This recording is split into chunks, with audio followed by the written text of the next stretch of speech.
Hey guys, welcome to We Game, my weekly gaming news series that's everybody's favorite to bitch about on their Tumblr.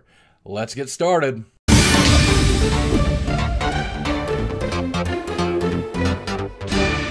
Now, I'm very excited to say that this week's episode is the very first one to ever be sponsored by a fan or a friend of the show.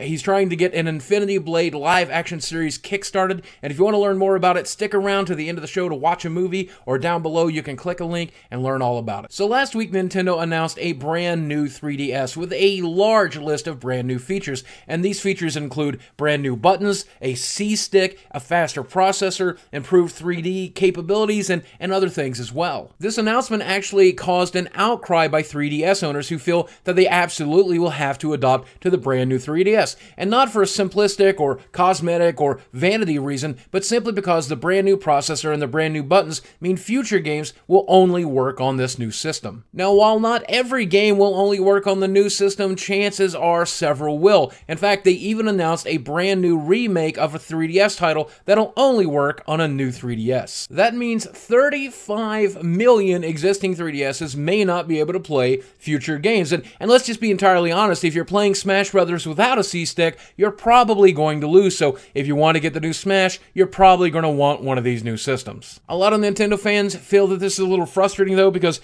the 3DS only came out in 2011 and the XL only came out in 2012. That means the existing hardware that you might have purchased even in the last year is already outdated. Some of the more cynical people out there feel that this improvement on the system is actually geared to just moving more systems. Nintendo continues to have problems with moving the Wii U and other systems, and they're definitely having problems with profit. Selling another 35 million units is probably a great way to make a rebound. Now, I personally am actually looking forward to the new system, especially with hopes that it's going to have brand new features that allow it to pair with the Wii U, and maybe it'll even sell a bunch of Wii U's. My biggest complaint about the system is it's not going to be out in America by the end of this year, and I really want one for Smash. Sims 4 is being released this week and is expected to sell millions, only there's one problem. EA has been really stingy about who gets to see a review copy, and most review websites have said they haven't seen a copy at all. Most people tend to believe that something like this means they're afraid to see what the reviewers are going to say, and they're afraid it's going to hurt orders. Basically, if they're shipping a crap game, they're not going to let anybody review it. And with previous rumors saying that big features from Sims 3 have been cut out in Sims 4 that'll probably be delivered via DLC and other things, it's probably pretty obvious why. I mean, look at this guy. Look at him. He knows he's in a crap game. He doesn't want to be there.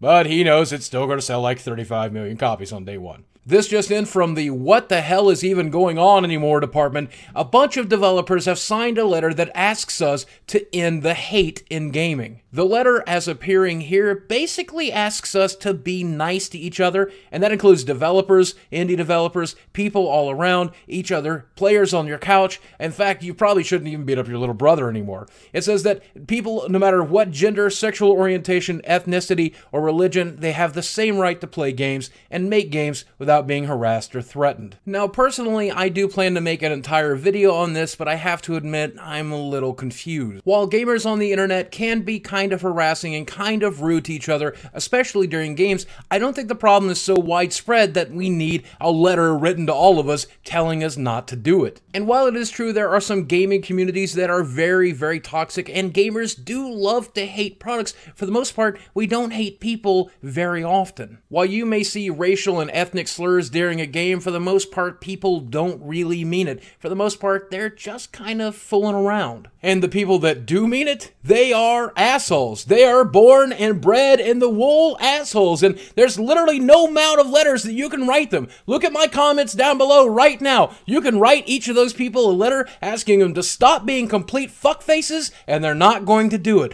They're just assholes. For the most part, and I'm not dismissing anybody else's experience here, but for the most part, I think most gamers are generally good people. They're moderate and they're kind and they love each other, and they don't really care who or what you are as long as you're willing to play a game with them. I think most people are genuinely good. I think most gamers are genuinely good, and it's only a vocal minority that make you think otherwise. Now, your experience may vary, but at the end of the day, I like to think there's no excuse to brand us gamers as hate mongers. Alright, that's going to do it for this week, but before I let you go, let me talk to you about the game Infinity Blade for just 1 second. Infinity Blade is an RPG that has a beautifully detailed world that is just too large to fit inside of a video game.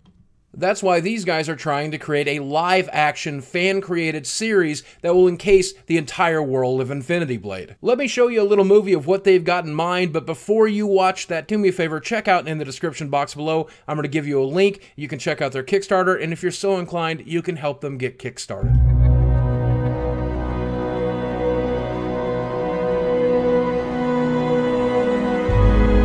Until now.